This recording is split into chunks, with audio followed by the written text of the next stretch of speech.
So, West, what kind of medicine are you involved in? Death. Hello and welcome to the final podcast, the last podcast you will ever listen to. Your final bros are here. Brian Hopwell Lacrosta and Shane, 18 for life, Smith. And we're bringing you Re-Animator. Re-Animator. A movie that, let's be fair, I know this is an H.P. Lovecraft movie. We played our fair share of H.P. Lovecraft board games, but we watched this movie late in life. We did. We watched it, I think, for the first time only 4 years ago. Yeah, it really wasn't that long ago. Yeah. In a movie that's been pretty much like a cult classic to this point. It's just like spawned a couple of sequels, I think. And happy to get to talk to it because Me too. Stuart Gordon, he does a lot of body horror stuff.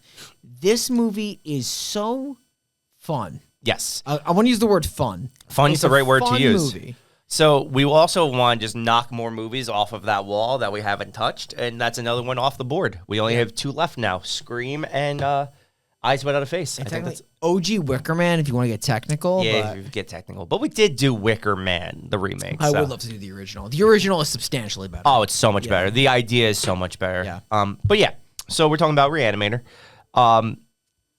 This is like one of those, like, the 80s, like, when stuff was getting cut by, like, the MPA, like, left and right. This is one of those ones where it's like, they didn't care. No. There is blood and gore and I love it. Like, literally talking decapitated bodies and heads, and, like, gore is just, like, fruitful throughout this whole film. Yeah. And there's nudity, and it's just, like, fucking gross, and it works. It works very well.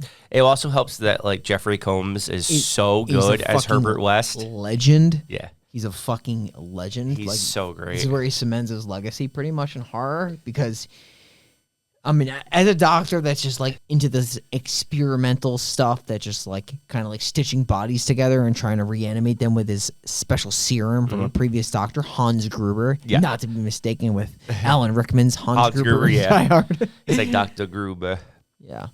No, but no, this is a movie where it's just, not only is the story good, but like the effects are really cool. Everything's good. Like they do really cool with the practical stuff. There's a lot of like disembodiments. Yes. There's a lot of like, I almost said the word reanimation, but like they pretty much there's a lot of reanimation. They like essentially a lot of bodies come back to life. He stitches bodies together just to like trying to essentially take a lifeless form and continue the lifespan. Yeah. It's sweet. I also like talking about that, the serum, what it looks like, the bright, vibrant green. I like it. Yeah. It really adds to the effect of everything. It makes it feel so surreal. He's the standout though. Like if I'm looking at this movie, in my opinion, like you have Dan Cain, who's like the up and coming doctor. Like he's the doctor that I kept mixing him up with friggin' Dean Cain, the friggin' guy who did Ripley's Believe It or Not. Yeah. But yeah. But like he's the cool like oddball character that just wants to be left alone. But like he's unfortunately trying to do his own thing, and like he constantly gets the interruptions from Dan and his girlfriend that kind of like intercede like with his own research. And then the other doctor, it's like Grant Hill, right? Is it Grant Hill? It's something Hill. It's Dr. Hill, yeah. I don't know why I'm thinking of the NBA basketball player. Karl Hill. Karl Hill, okay. Yeah, Karl. He's a very good character himself. He does a very good job. So you want to just dive into the spooky pit and we'll talk about the movie? Let's do it. Shane, let's talk about the movie. We're sober. Okay. Re-Animator, released in 1985. Jeffrey Combs is out here fucking bringing bodies back to life. This film was directed by Stuart Gordon and it stars Jeffrey Combs as Herbert West, Bruce Abbott as Dan Cain, Barbara Crampton as Megan Halsey, David Gale as Dr. Karl Hill, and Robert Sampson as Dean Halsey. Okay, so my first thought, like when I watched this movie, is that Dean Halsey is like literally a psycho. Bless you. Yes. The doctor, the main dean of the school is super overprotective dad and almost nonsensical to the point. I think it's more of like that conservative, like just like really takes it too far. Takes it too far. Yeah, exactly.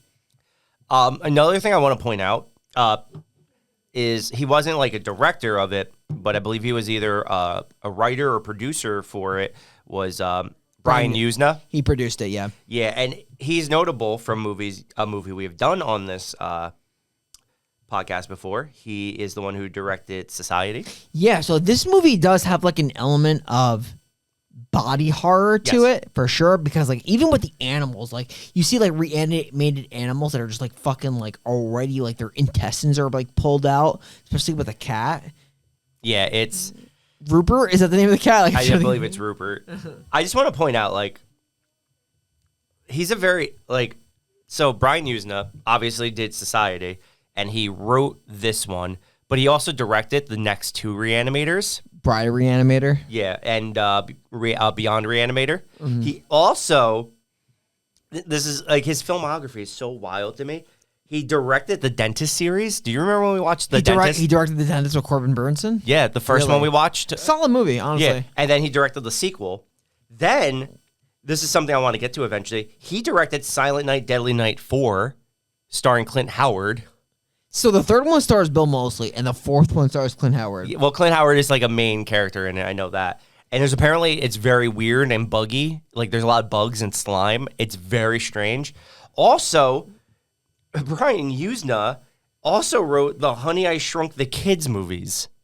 He wrote them, really? Yes. This guy is like fucking blood Re-Animator and then writing Honey, I Shrunk the Kids. So you hear the name Brian Usna and you immediately think maggots and fucking gross bugs. It just like sounds appropriate. And then, but I guess like Honey, I Shrunk the Kids. Isn't there a giant ant they fight in that movie? Right? And fucking shunting and it all fits. He's an interesting cat. Society is a great movie. I love it. It's just so entertaining. I'm so glad we put Scott on that. So, yeah, let's talk about this movie. This movie's obviously much better than Society, but... Yes. We open up right away with, like, Herbert West and another doctor, and, like, there's, like, an ER team running in, and this other doctor... It's Gruber, right? It's Gruber, yeah. He is just oozing blood from the face. He has clearly reanimated Gruber, and this is, like, a very, like, popular, like, quote... where he's like, he's essentially saying he's not dead. He's like, he is alive. Yes. The guy brought him back to life. And then we just cut right back to our new main character. Well, I guess he is our main character. Herbert West isn't like a main character. He isn't, but he's top billed. So he is like the pivotal, like iconic character, though. Yes. Which is Dan Kane. We're in Massachusetts. And we see he's like trying to save a woman who's flatlining. I think he's a doctor in training. Yeah, they're medical students. I mean, like apparently he's really bad. Yes, like he just can't bring anybody back. Like can't save anybody. I think no, because he's supposed to be a really good student. I think the purpose is they're trying to teach him that you can't save everyone. Is that some people are like too far gone, and then that lady doctor just keeps telling me, I'm like, he's gone. Like, yeah, it's like, dude, it's like literally you're just looking weird now. They're at Miskatonic like medical. This is all like in the Eldritch like horror board games that we play, like the Arkham Horror stuff. Yeah, you play those. I played Arkham Horror with you. Yeah, like Miskatonic is just like all over the fucking place. Really? Yeah. Like if we were to like tonight, if we were to like literally just whip out like Pandemic, like Cthulhu, like you're gonna get Miskatonic out the water. Interesting. Yeah. And it's H.P. Lovecraft is like fascinating. Near the Boston area, like it's all New England. Interesting. So yeah, like we then are introduced to Dr. Karl Hill. He's like talking to the like students. Yeah. And this is where he's like, this is our new student from Switzerland, Herbert West, who he doesn't look like a student. Yeah, he fucking calls him out. He like goes right for his head. He's like, your research basically just like a fucking like you're copying off of Hans Gruber's. Yeah, he's like, your stuff is outdated and old. And like he doesn't really have an answer for him. No, he doesn't. No. So we cut to Dan and his fiance, and they're just banging it out at the apartment, like couples do. You ever just fuck someone? Yes. Yeah. You ever just like honestly, like you ever just get a girl in your bed and you're just like, I'm just gonna fuck you. I'm gonna fuck the shit out of you. Yeah, it's happened. I'm gonna fuck you to like honestly. You've been down that road. You're wet, but like I'm gonna make sure that you get what you need. Yes. Like I'm gonna fuck you till you're happy. Okay. So you're not a selfish lover. I like that about you. No, I'm not. I make sure that my girl is pleased. Always. Good. She pleases me, so I'm going to make sure that I fuck her brains out. Look at you. Your class act. I'm going to reanimate that puss. So Herbert West is reanimating corpses. You're reanimating puss. I'm going to make sure that puss is not. If it comes, I'm going to make sure that thing gets reanimated to come twice. Okay, so you're since you can't come, you're using the green serum. Exactly. Yeah, my dick is just, it doesn't really work anymore. I jerked myself off when I was 16, like way too much. So now it's just toast. It's a bad dick. It's a bad dick. Yeah. All right. Kaylin makes it work, but like it's a bad dick. I get it. Dick is just, it's been through the ringer at this point. Yeah. Which is what happens when you jerked off 7 times a day at the age of like 15, 16 years old. Yeah, it gets worn out. He's like a little shriveled mess. And it needs to be reanimated. It looks like an old catcher's mitt. Like I wish Herbert West would have done something to that thing. Just stick some green serum in it. Get that thing back to life. So after they bang it out, he's pleased her. Herbert West just shows up at the apartment. He's like, "Hey, I saw your ad for a roommate." Isn't it a little weird how he just randomly shows up? Yes. Like he must have took the ad off the fucking bulletin board and brought it there. Yeah. And because he had hard cash to pay and he had a basement, he was very excited. So he immediately like went to like, okay, like yes or no. And even though at this point, like Barbara was like, probably not. Don't do this. Not Barbara, sorry. Megan. Yes. Was like, no. Dan was like, yeah, I'll take the cash. Like, I need the cash. Yeah. So he's got a new roommate. I would have been a little iffy about this too. I'm not gonna lie. Herbert West, he's definitely an oddball. Like he went downstairs, he's like, "Oh, this will do just great. This will be perfect. This is some good shit right here." Yeah, he came like a fucking Igor character, like downstairs, like just like made sure like the basement scoped it out that it would be okay. Yeah, so he's there. We cut to a classroom scene where they're like pulling the brain out of someone and they're like studying the brain. And I think West and Hill go back and forth again. He just doesn't. He thinks he's a total like ripoff of. He does, yeah.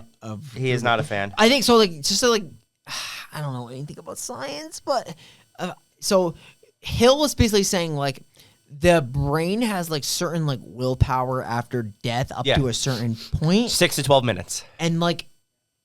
The whole idea between like, because he's developing the serum Jeffrey Combs based off of Gruber's research is like, it has more potential than that beyond death.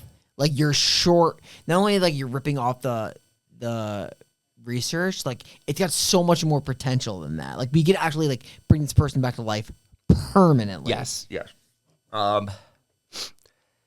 Yeah, that's the whole thing, and they go back and forth the whole movie on that until eventually Hill does buy in, and there's a whole reason for it, but we'll get to it. So we cut back to the apartment later that night, and Rufus the cat is missing. They can't find Rufus.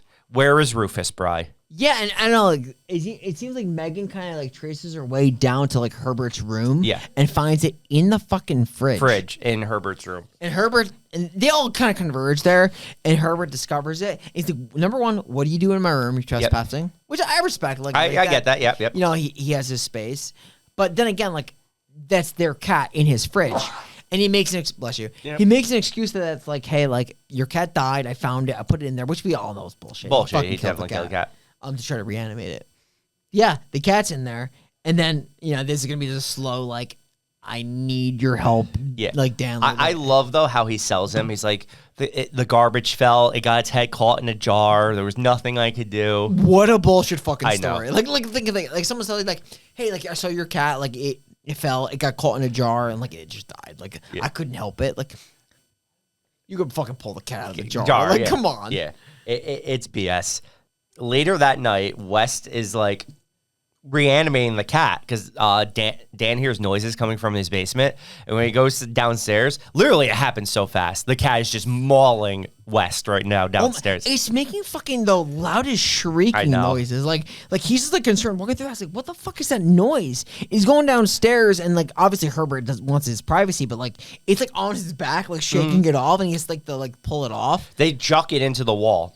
And it gets to the point where, like, all right, Zig, now you're fucking with my cat, but this is the time where Herbert's just like, this is my research. Like, this is what I'm doing. Yep. I am bringing the dead back to life. Yes, and he shows him. He injects the cat again and shows him. And he's like, this is messed up. So Dr. Kane goes to Megan's dad, who's the dean, and he's like, hey, so Herbert West reanimated a cat. It's real. Like, it's all happening. And see, this is the thing. And this is how you start someone's villain origin story, is by just being like, you're an asshole. You can't marry my daughter. Yeah. I'm taking away your scholarship. If you cause someone to lose everything they have all at once, that's where the villain origin story always starts. Like you strip everything away from... Like, I'll be honest with you. Maybe with Herbert, because Herbert's fucking crazy. Yeah, but he was always going to do that. Cain would have... Cain would have... Because this is the thing. As soon as all that's taken from him, he instantly sides with Herbert. He instantly goes and gets Herbert bodies. So he had like a high standard for his daughter, like a really unrealistic high standard. It makes no sense because this guy's becoming a doctor. Yeah, I mean, this guy's got like a great future ahead of him. I don't know, like it was a little much. It is, but like of course, like you're gonna push. This is the thing, like you're pushing him towards like the bad guy. Like if you want him to be better, like. By stripping him away from like his future, you're gonna push him towards like because he has nothing left. What does he have to lose? He's got to, of course, he's got to commit to like some experimental shit. Yeah, because if it works, he could become famous off of that now. Yeah, which I like. I like the tandem of like I love the relationship of Cain and Herbert because they're like two kind of polar opposites that got to like work together based on the weird circumstances they're put in by social society and like the structures of the school. Mm-hmm. So they go sneak into the morgue, and they're like looking for like the freshest body. And there's like a burn victim, and a guy who looks like a meatball. And they're specifically looking like for the right one, like one that's physically good to reanimate. And they do find one. That it just like his heart failed. Yeah. So they do inject him, and he goes insane instantly. Starts attacking them. What does he call the agent? He calls it the reagent. Is that what he calls it? The reagent. Yeah.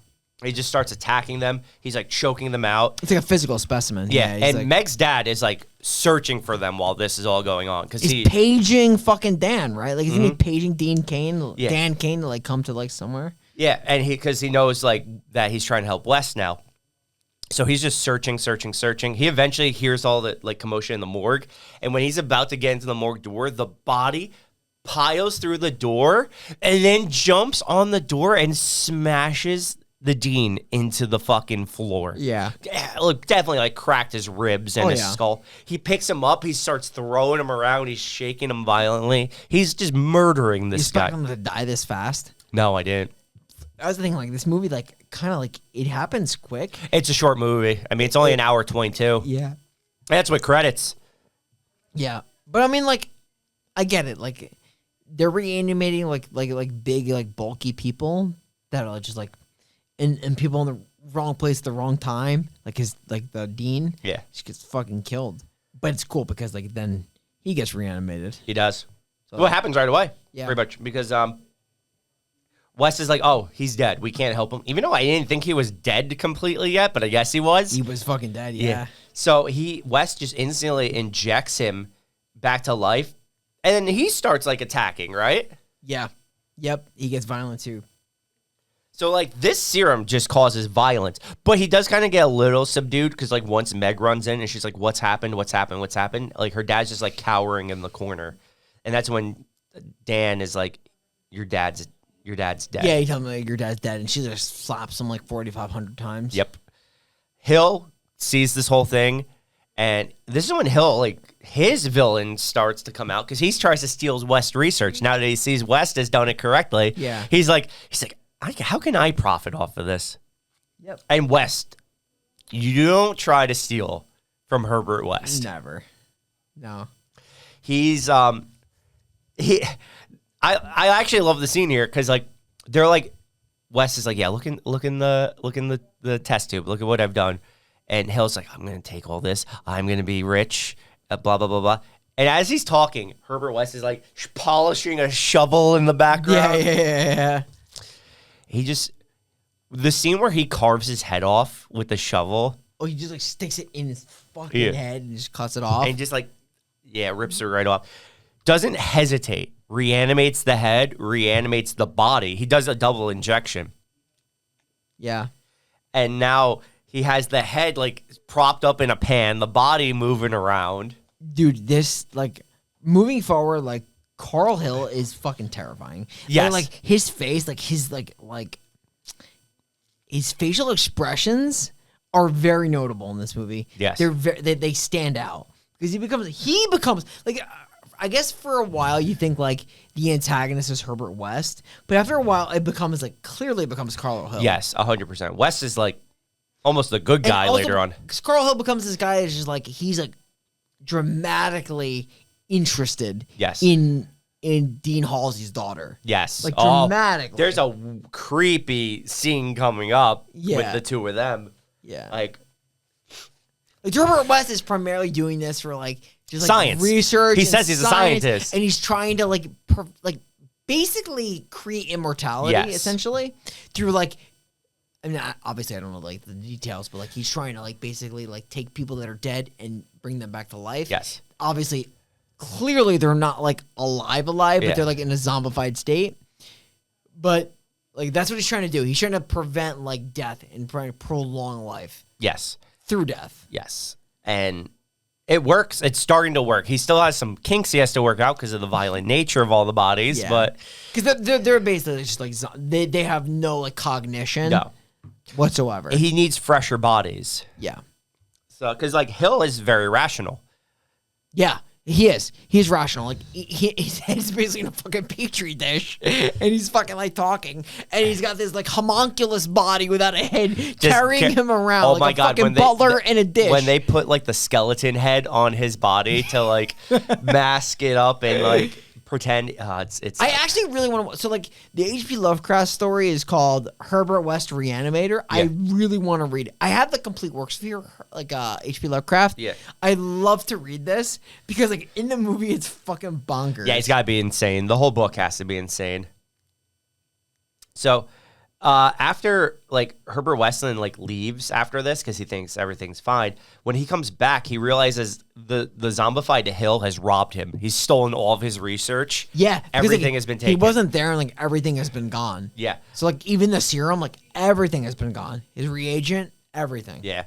So we see that like Dr. Hill is like he's like robbing blood and pouring it into a bucket to keep his head, I guess, moist or like alive. I love that. Like there's pressing blood into the petri dish just to make sure he's got some extra blood towards his head. I guess it keeps him like conscious. Bro, I'm not lying to you. Like his facial expressions are really creepy. They're wild. Like I would say like the two standouts. I always say like Herbert West, which is why Jeffrey Combs is famous because of this movie. But Karl Hill is equally incredible. He's so good. Yeah, he's really good. Then, like, this is when the movie is, like, really going to start getting, it gets fucking nuts. Because Hill is going to, like, release Meg's dad and use him as, like, a slave to, like, help him. He, like, lobotomizes. So, like, there's, like, some trickery that goes on. Because, like, bless you. There's, like, some jealousy that he has. Like, he lobotomizes the Dean Halsey to like prevent him from like basically preventing Herbert West from getting any credit for the reanimation. So he prevents him from doing so by lobotomizing him to make him like a fucking nothing burger. So no one can like rat him out. Exactly. But he also hires. He gets the dad then to bring Megan to him, where he like completely strips her of all her clothes and ties her up to a table. Yeah. Where he, like, proceeds to molest her. Oh, yeah. He fucking, like, licks her face and licks her tit. And he puts his head in between her legs. Yeah. Yeah. He absolutely 100% molests her. Yeah.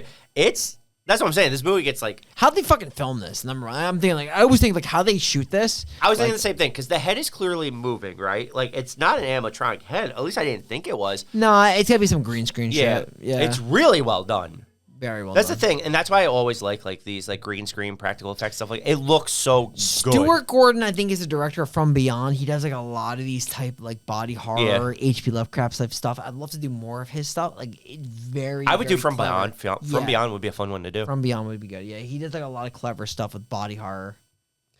It's disturbing. Like, there's just so much blood. Like, he's also, like, dragging blood all over her body while he's doing this. Yeah, like, it's all over her fucking body. Yeah. That's a good point. It's disgusting. Then, like, Herbert West and Dan Kane show up to, like, save her. And as, like, they're about to, all the bodies have been reanimated. That is... So, like, this is, like, the sickest point in the movie where, like, Karl Hill, like... It's almost like an orchestra where, like, he's, like, the conductor. And he just, like, flips a switch and, like, all of the fucking bodies in the morgue come up, just fucking reanimate at the same time. Because he stole the reagent. Yes. So like he obviously reanimated them all. It's just interesting how like on command they all like listen to him. I almost felt like there's like kind of like, all right, so you know how like The Last of Us, the mushrooms kind of all could communicate telepathically almost? Yeah. I almost feel like that's how it is with the serum. Like he's the leader and telepathically can control like the other one. That's what it feels like. Because that's how it took it. And I mean, this is like a supernatural movie, obviously, with like h.p. Lovecraft has all those like weird elements. So it's all supernatural, for sure. So I could definitely see it being like that. This scene though is gross. Some of these bodies are like so mangled and bloody and charred. There's the burn guy that barely has a body. He's like it's disgusting. Yeah, no, this scene is done very well, and they're like all attacking each other. They're attacking Dan. They're attacking her. It's fucking wild. Well, Herbert West, like he comes up with this fucking theory. He's like what does he say? It's like overdose or something like that. So he just keeps injecting. He injects 2 of them into fucking like the back of like Hill's like main body, not the head, but the main body. So his main body blows up, and his like large intestines start raveling around Herbert West and like pulling him into the body. Yeah. And like some jar falls and it gets all smoky and like. That's like the last you see of him, right? You actually don't know the fate of Herbert West in this movie. No, because like age, like you're right. Like at that point, like it gets all smoky in the room, and that's literally the last of Herbert West. You don't see him. You don't know if he survived. You don't know if he died. No, it kind of cuts to like the Dan Cain and like the girl. Well, yeah, because Dan Cain and the girl are running to the elevator, but he chops a zombie arm off, but the arm is still like holding onto her neck, and he tries to save her, but. She gets choked down. She's dead. Yeah, because he brings her to. So it's a flash. It's not a flashback, but it's like a reference to the beginning of the movie where they're like, "You can't save him. You can't save her." Yeah, he couldn't save her. She died. Yeah, like he tried. Like he couldn't save her. But this shot, even the doctor's like, she's dead. Yeah. But this shot is amazing because like everyone clears out the room. It's just him and Megan, and he has the green serum and he puts it in the back of her neck. The screen goes black except for the green serum, and you just see the green serum slowly go down, so you know he's injecting her. Perfect. And it ends the movie. Love it. And I think that's such a good ending. Agreed. Love it. Absolutely love it. Like I was saying the same thing. Like the ending of like you just see it fades to complete black, the serum going down. That you know he's injecting her. Mm-hmm. Brilliant. I mean, like it makes sense like that. Like Dan would like try to like. If, like, everything was his girlfriend, like, he just wanted to keep her alive, and he expressed how much he loved her, even though she, like, I mean, I get it, because, like, they killed his father and everything like that, but, like, try to keep her alive no matter what, and reanimated her. He always like cared a reverse dead girl. Yes! Yeah, right? Like, that's what I got, like, the impression of. Yeah, I mean, I thought the ending was super cool. I thought it was very, very creative, and, yeah, no, I was super psyched about it. And the first time I saw this movie, I'm like, this is such a cool idea. Like, I absolutely loved that on first watch. I really want to watch the sequels. Like, I really enjoyed this movie. I've never seen either of the 2 sequels. I really want to watch them and see what they're about. No, it's cool. There's another Jeffrey Combs movie I really like. He's not the star of it either. He's a main character, but a side character. It's The Frighteners with Michael J. Fox. That's a good movie. I like that movie. And he's like that creepy detective, I think, who keeps like chasing after Michael J. Fox and stuff like. It's a really good movie with all the ghosts. Yeah, I remember that movie. I think Jake Busey's in it too. How about Would You Rather? Yo, he's good in Would You Rather. He's fucking sick. Like I love him in that movie. Yo, he's even the best part of I Still Know You Did Last Summer. Yep. Yes. Movie's trash, but he's so funny as the hotel manager. He's like, "You're here in the off season." Yeah, it's funny. I love it. Yeah. So this movie, this is another one. I know I've been going back and forth with different ratings a lot, but I think ultimately I settled on an 8 out of 10 for this.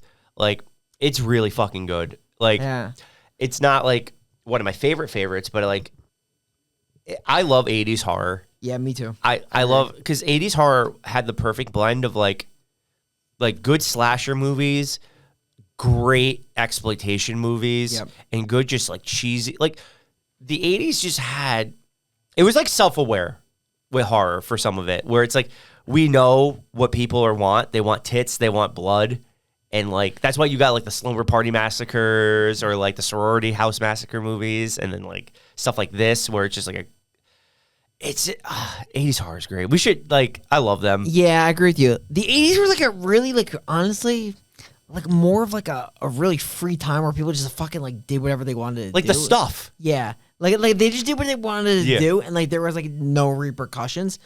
I don't know if it was like a fucking Ronald Reagan thing. I don't know, but it's great. It's it fucking worked. Like I don't know, it was fucking sick. Yeah, 80s horror is great, and this is no different because like just getting Jeffrey Combs alone, that acting level he brings is like he's so good as that creepy scientist. Like the effects are fantastic. Like I love just everything they do with the severed heads to the makeup effects they do for the charred bodies and stuff like that. It's all so well done. I love it. I mean, they really did a lot with practical back then, like in the 80s, and I don't know, this movie, like I feel like it elevated that. It did. Like it really took it to the next level, and I don't know, like Jeffrey Combs was a big part of that. Yep. A very mysterious, oddball character that really facilitated the story of this movie. I also had this movie as a very strong 8. Yeah. Like, I really enjoyed it. I love H.P. Lovecraft stuff for sure. But yeah, I don't know. Like, it's just like the 80s had like a really cool element of just like body horror. Yeah. Embodied the 80s. Yeah, 100%. 90s was good too. Like, there's great horror movies. Like, even now, I hope so. Like, now I feel like horror is getting really good. Yeah, well, but the 2000s was the dumpster ground for horror for a while. I agree. Like, horror is getting back to like more, I want to say like quote unquote intellectual horror movies that they're really like clever. But like in the 80s, it was more of just like this like raw exploitation practical effect that just like fucking worked. And this movie was like absolutely like top tier, did it very well. So I love the execution. I love the story. Even though it was a short movie, it just did everything it was supposed to do without fail. I completely agree. I loved it. And we have no shortage for the Necronomicon. It's got to be Karl Hill. I'm trying to think, like, is it Karl Hill? Like, I like his death and then Re-Animation is brilliant. Like, I love everything about Karl Hill. I completely agree. Like, there's like other people, but Karl Hill is like number one. So easily, Karl Hill, Dr. Hill, as you would like to be referred to. You started off as I thought you were just gonna be the snobby doctor that had a quick death and we never saw again, but you were the scariest part of this movie. Scary in the fact that you wanted to steal Herbert West's ideas. Isn't it ironic the man who shunned him and said it was all blasphemy is the one who steals it? It's always that guy. That's the guy you always gotta look out for. The guy who says I don't want this is stupid. He's the guy who's waiting in the wings to steal it. Gotta watch out for that. That's why we're gonna put you in the Necronomicon, so you can hang out with the other ghoulies we put in there. The ghoulies. All right. So that's Re-Animator. And next week, I hope everyone knows what it is the big one. It is number 150. It's the big 150. It's the big one. And we're going to do something we promised on episode 2. We've been calling this one for a while. If you've been a big fan of our show for a long time, like a really long time, because we probably haven't talked about it for a while, but in the first initial episodes, we said we were going to review this and then dropped it entirely. Never to be reviewed until now. We are finally doing Drag Me to Hell. Drag Me to Hell, starring Alison Lohman and Justin Long, a wild fucking movie of Sam Raimi proportions. Yes. It's a good one. It's going to be fun. We're going to have some guests. We're going to have the good movie king, Nick Smith. We're going to have the bad movie king, Mike Benanti. I mean, that's been pretty much the consistent case. Like, you're definitely going to want to put your dick in a pussy for this one. Yeah. You're definitely going to want to waste it and, like, literally probably get your partner pregnant. Yeah, make sure to please her. Yeah. Do your part. Like, don't be a selfish lover out there, people. Put some semen in her. Yeah. Well, for this one. As long as... unless you're prepared for it. Yeah. And now you want to just, like... honestly, inseminate her. Yeah, just be careful. Inseminate sounds like a cow, like when they artificially inseminate a cow in Jackass. You don't want like cow milk? Yeah, you gotta milk her. Milk her like a cow. Milk her like a cow. Moo. Ooh, my God. Okay. Wear like a Halloween costume. Yep, all that. So we're the final podcast signing off, and we will see you next week in hell. Yeah, that's fair. Honestly, that's like, honestly, if you meet Mrs. Ganush, obviously, like if you meet a gypsy in general, just probably walk away. Just always walk in the other direction, cross the street, never go near a gypsy. Give your respects. Obviously, you don't want to discriminate, but just like walk away. Like, hey, gypsy, like you're a gypsy. Obviously, I'm not a gypsy, but you are. So like that's it. Because they're just gonna be like, you shamed me. You shamed me, and like I don't want to be shamed. So like that's it. 150. Chuck me to hell. Don't shame me, you gypsy. Caravan bitch.